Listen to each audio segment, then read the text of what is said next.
We're visiting the south of France. We've been staying in Nice and also staying in Avignon. And from Avignon, it's an easy day trip down to Aix-en-Provence, one of the prettiest towns in all of France. Avignon makes a very good home base for visiting the nearby cities because you can easily get around by train. In this case, we're taking the city bus over to the Avignon TGV station. That's the high-speed train. There's also a regular train station right in the heart of downtown Avignon, but today's schedule made it easier to just go over to this beautiful modern TGV station, and that way we can enjoy a very fast and comfortable train ride through this very pretty scenery, heading on down from Avignon down to Aix-en-Provence for the day. And you see, these TGV trains are spectacular. The ride on the TGV is amazingly fast. It just takes 20 minutes to get from the station at Avignon to the TGV station at Aix. However, you do need to take the shuttle bus to get into the town center because the TGV line is just outside of town. At any rate, the entire journey will just take about 1 hour, quite convenient by TGV. Or if you're arriving in the older train station, no problem. It's actually right in town, so you can easily walk from this station into the town center. You'll spend most of your time naturally in the old historic part of Aix, which can be easily reached in a 10-minute walk from the main train station, up Avenue Victor Hugo, which extends directly away from the station. Walk 6 blocks to the giant fountain called La Rotonde, the largest of Aix's 40 public fountains, set in the middle of a hectic traffic circle with cars swirling all around. 3 statues adorn the fountain, representing justice, agriculture, and fine arts. It's worthwhile stopping at the very friendly and efficient Tourist Information Office, which is about the first thing you'll see as you're approaching town, just near the Place Rotonde. And here you can get an excellent free map of the city and various other brochures. The workers here speak English, and they're quite nice and friendly, and they can answer your questions, provide sightseeing tips, find accommodations, and generally point you in the right direction. Here you can also get information about hotels, restaurants, and shopping areas, and maybe find out if there's any special entertainment happening tonight or sometime during your visit. Then, where's the main cafes? On the main street, Cours Mirabeau. Yes. How would you describe the city? It's beautiful. Beautiful little streets. The south ambience. The south of France. Italian. Mediterranean ambience. Yeah. With little streets. Little streets. And there's pedestrian streets for only pedestrians? It's a pedestrian town. It's not for cars. The old town. It's always helpful to do some research, especially if you're only in town for a few hours on a day trip as we are today, with limited time that you don't want to squander by getting lost or going the wrong way. And yet, while it's good to develop a plan for your visit and locate the various attractions and pedestrian lanes on a map to make sure you find the right neighborhoods, you also want to leave time for that aimless wander. Follow your nose and stroll about casually, turning here or there depending on which twist looks good at the moment.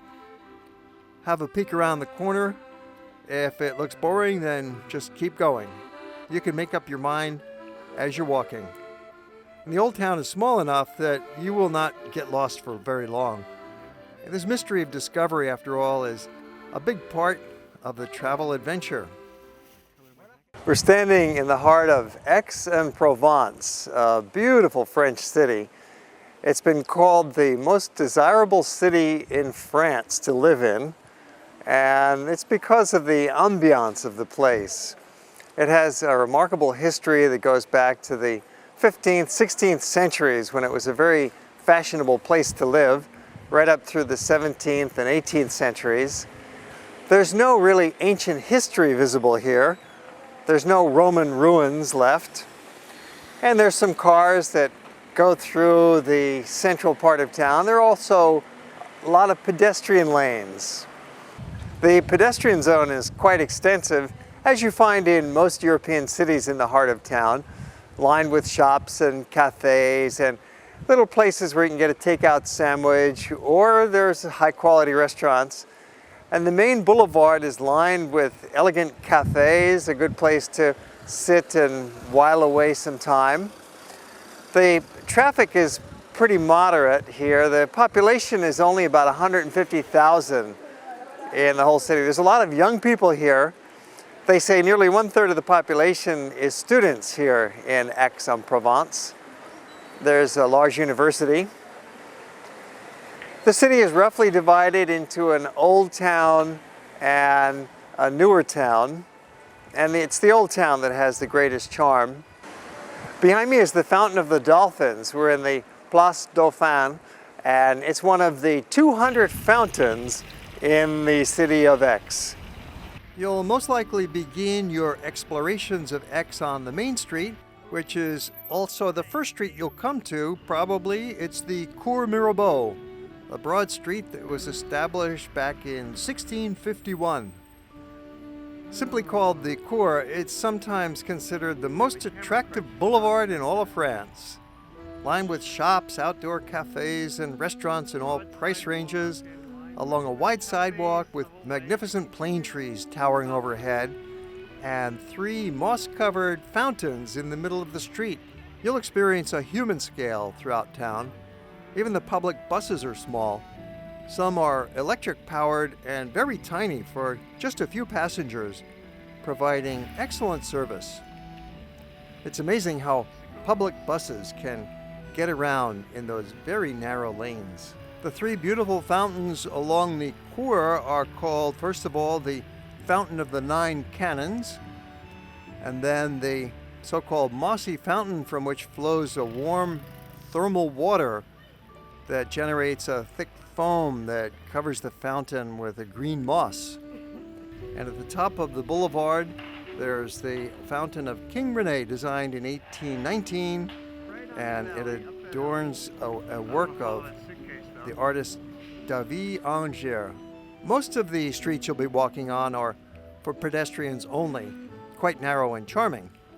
But the main street of Cours Mirabeau is a wide boulevard that does allow for some cars, but even here most of the roadway consists of wide sidewalks for people, with only 2 central lanes for a small amount of motor traffic, primarily for small public buses and service vehicles and a few private cars.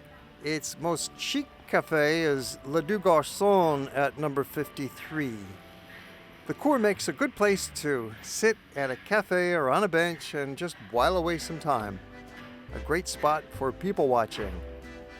Whether it's sunny or cloudy or warm or cold, any season, doesn't matter, it's always a busy place. The historic pedestrian center is La Ville Vieille Aix. The old neighborhood is just to the left or the north side of the Cours. The map shows the main part of the old town of Aix with the streets that we're going to be taking you to explore. It's a great city for walking with these narrow lanes. About a half-mile square, it's easy to cover in a few hours, but offers enough variety and texture that you might be tempted to spend the entire day exploring, or maybe a couple of days. Walk a few blocks along the Cours to experience its allure, and then turn left on Nazareth or Clemenceau and plunge into the magic of La Vieille Aix, the old town. Many of the lanes in the old town of Aix are exclusively for pedestrians, but most of these narrow streets allow some cars to go down the middle, and yet it's all very friendly, very casual. The cars go very slowly, and most often you'll find that people are just walking in the middle of those streets anyway. So it's a wonderful kind of a mixed use. Of course, the buildings are human scale as well, no higher than 5 stories throughout the old town. There's no skyscrapers, no high-rises in Old Aix. And the buildings are arranged together in a medium density that creates an urban vitality with shops and cafes lined up next to each other along most of the lanes. That makes for a fascinating place to explore on foot. Never a dull moment, and very few boring blank walls. It was the French back in the 19th century who perfected the art of walking for sheer pleasure. They called it the flaneur, the aimless wander, where you're just walking along, alert to your surroundings, observing things, interesting, even unimportant details, not so much worried about your destination, but enjoying the journey. This art of walking, or the flaneur, was very well described by a 19th century French writer named Victor Fournel, who asks us, have you ever reflected on everything contained in the term flaneur, this most enchanting word which is revered by the poets? Go on infinite investigations through the streets and promenades. Drift along with your nose in the wind, with both hands in your pocket, with an umbrella under your arm, and an open-minded spirit. Walk along with serendipity without pondering where, and without hurrying. Stop in front of stores to regard their images, at street corners to read their signs, by the book stands to touch and smell. Give yourself over captivated and enraptured with all your senses and all your mind to the spectacle. The 19th century Parisians elevated walking to a fine art. It's always helpful to do some research, especially if you're only in town for a few hours on a day trip as we are today, with limited time that you don't want to squander by getting lost or going the wrong way. And yet, while it's good to develop a plan for your visit and locate the various attractions and pedestrian lanes on a map to make sure you find the right neighborhoods, you also want to leave time for that aimless wander. Follow your nose and stroll about casually, turning here or there depending on which twist looks good at the moment. Have a peek around the corner. If it looks boring, then just keep going. You can make up your mind as you're walking. And the old town is small enough that you will not get lost for very long. And this mystery of discovery, after all, is a big part of the travel adventure. You'll experience a human scale throughout town. Even the public buses are small. Some are electric-powered and very tiny for just a few passengers, providing excellent service. It's amazing how public buses can get around in those very narrow lanes. Into the pedestrian zone, which is an idyllic urban landscape of pretty low-rise buildings 3 and 4 centuries old, crisscrossed by a maze of tranquil pedestrian lanes lined with shops and cafes. This automobile-free zone is only about 1/2 mile across, so you can see most of it in a few hours, but it feels larger because the lanes are narrow and winding in a pleasant tangle. You might sometimes find yourself going in circles, getting a little bit lost, but that's part of the charm of exploring any place for the first time.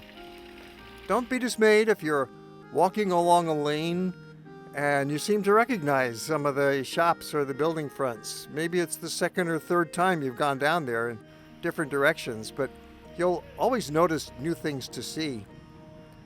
It's a scientific fact that we can only absorb or notice a small fraction, maybe 5%, of the sights and stimuli that are always surrounding us.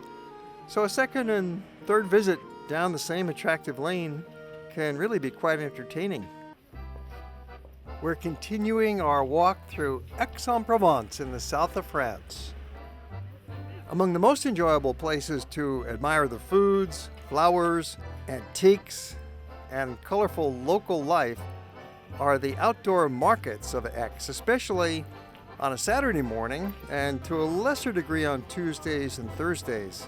The main market takes place in front of the Palais de Justice on Place de Verdun and Place des Prêcheurs, then continues on the streets behind all the way to Place Richelme, whose food market has been operating daily since the Middle Ages. The Passage à Gare was founded in 1846 This passage is the most direct and most popular connection between the Cours Mirabeau and the Place du Palais de Justice.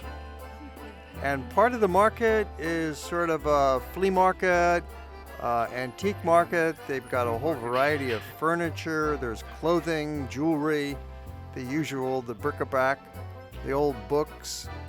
You've got some antique electrical items. You've got old cameras. And then in the other section of the market is the wonderful foods of Provence.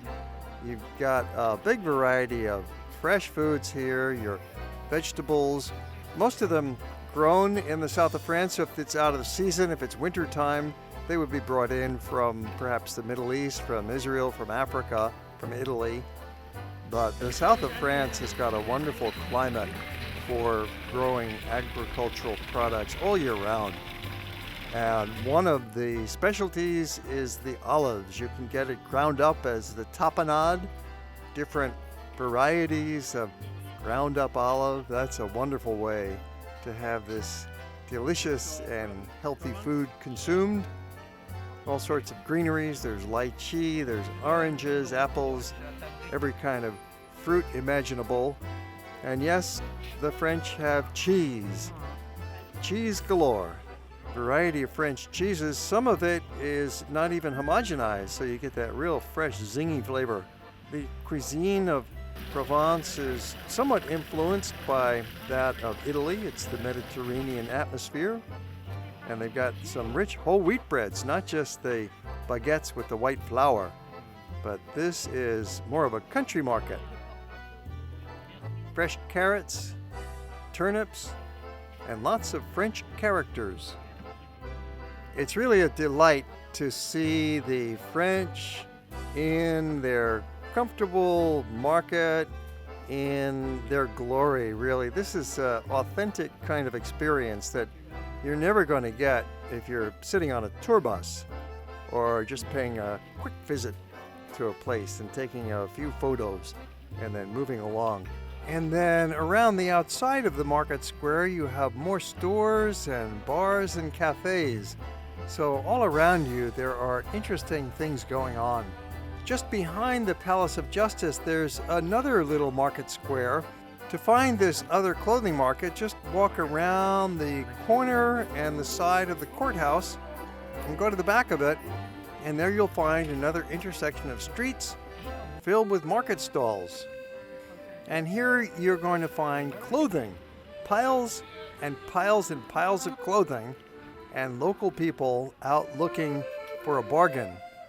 Now, the prices on this kind of a sidewalk market are probably about half or a third of what you're going to find in the stores.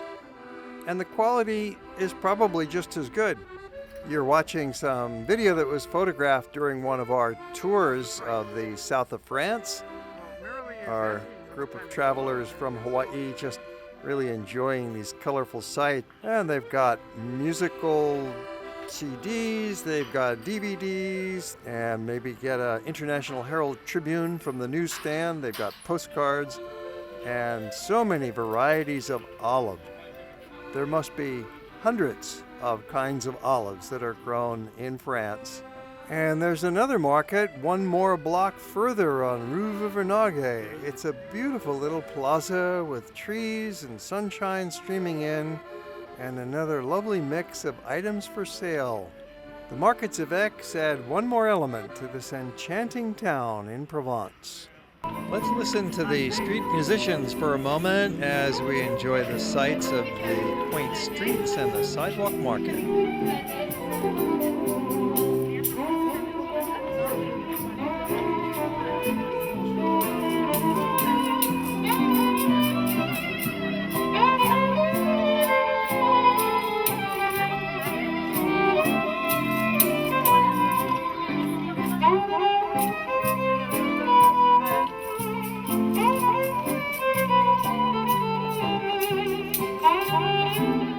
You know, too often we're in a bit of a rush when we're traveling or in our daily life, and you walk by some sidewalk musicians and you might not even stop, but it's worth a moment to listen to such a fine sound, and they would certainly appreciate a little gratuity in return, of course. We are continuing our walking tour through the heart of the old town of Aix-en-Provence, one of the beautiful towns in the south of France. Then you will soon arrive at the prettiest of all squares in town, the Place de l'Hôtel de Ville, the City Hall Square. Drop anchor for a while at the Terrace Cafe to absorb the grand sights all around. The Baroque City Hall's columns and triangular pediment define the square, punctuated by the tall clock tower and a Roman column in the center, sheltered under a generous sprinkle of trees and livened by a constant parade of people passing through this central crossroads. The neoclassical grain market, now a post office, completes the scene with a matching pediment of sculpted allegorical figures. The clock tower was built in 1510 and became the symbol of local power in the city, towering over the city hall. The arch at the base of the tower is a remnant of the earlier wall that once surrounded the town. And when you go through the arch, it leads you along on to the main pedestrian street heading further north.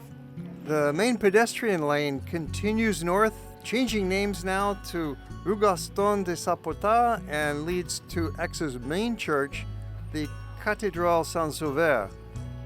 Well, here's the route that we're walking, right through the middle of the old town from City Hall Square to the cathedral. Rue Gaston de Saporta is a complete street. It's the perfect pedestrian lane with little shops offering postcards and souvenirs, ice cream, sandwiches. It's just a few blocks long at this point, and it connects up the City Hall Square with the Cathedral Square. This is really the heart and soul of the center of town.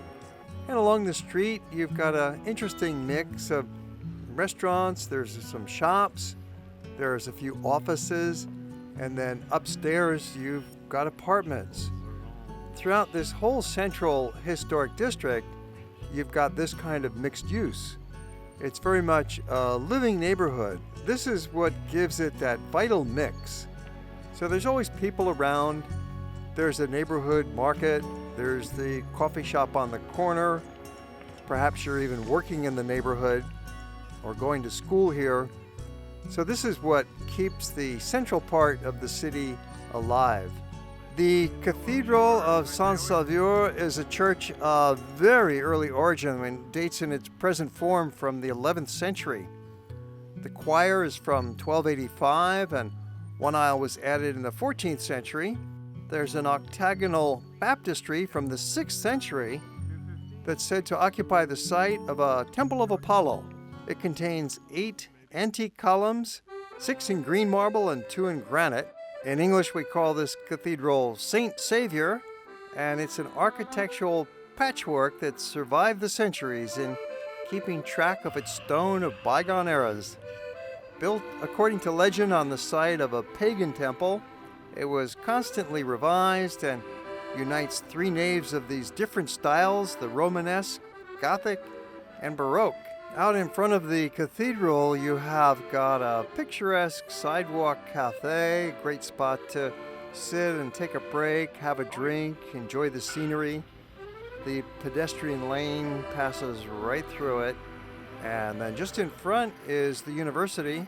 It's been a university here for many centuries, and you might see some students out front. There's a statue of Nicolas Claude Fabry de Peresque, who was a scholar and astronomer who lived nearly 500 years ago in Aix.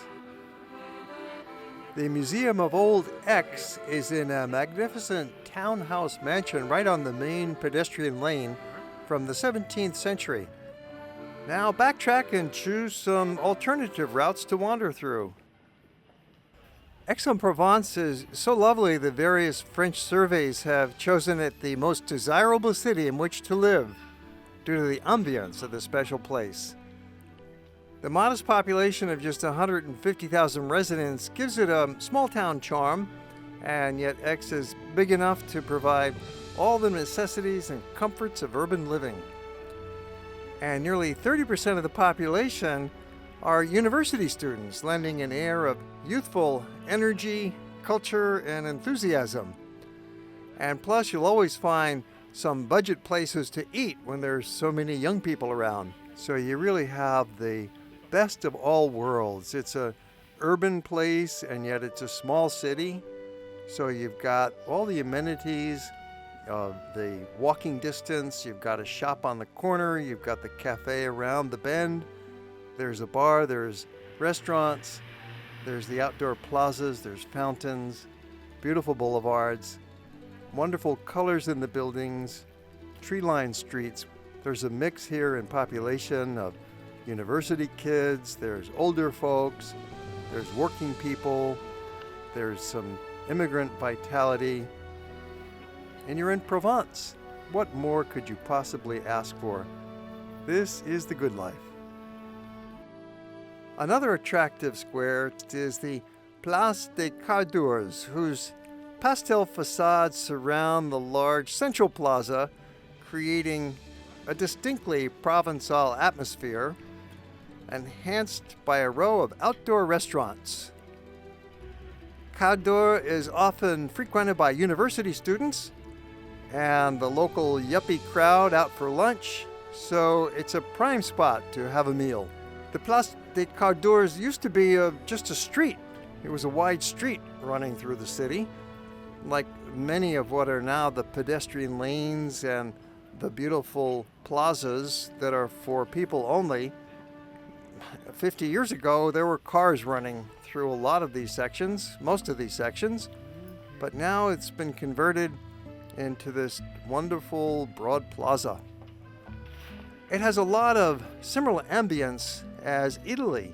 After all, we're in the south of France, and there is a definite Mediterranean twist that is a little different than French towns in the middle of the country or further north.